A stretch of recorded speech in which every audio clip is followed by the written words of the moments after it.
little infrastructure, a chair, a table, maybe a simple roof, goes a long way for someone sleeping in a tent most nights.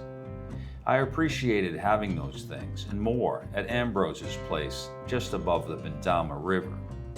In the morning, I had the place entirely to myself, so I delayed as long as I could, sipping coffee, listening to the river, and to birdsong, which I took personally as their way of welcoming me that morning.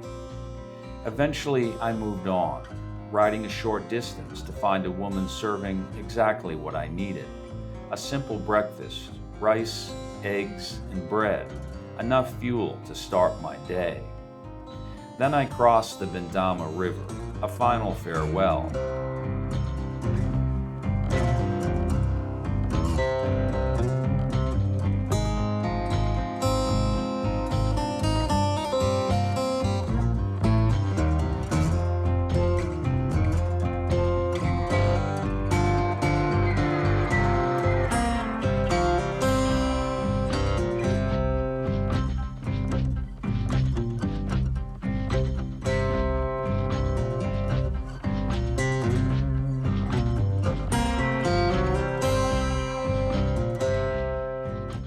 Today, I would close the gap to Abidjan, a city with a long history and the capital of the Ivory Coast.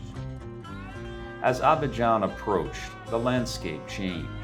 Highway infrastructure appeared, including the concrete barriers we call Jersey barriers back in New England. Some were painted red and white, and I found them oddly beautiful.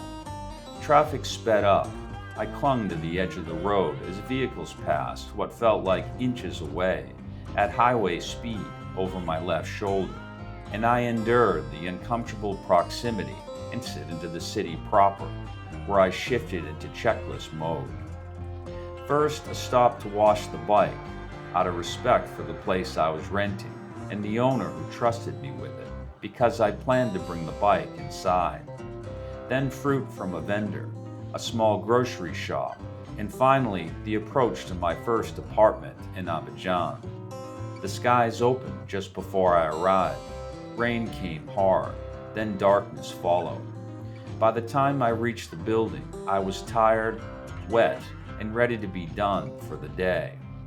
A serendipitous assist from another traveler, Dexler from Dallas, of all places, was enough to get me inside. And that was how I arrived to Abidjan.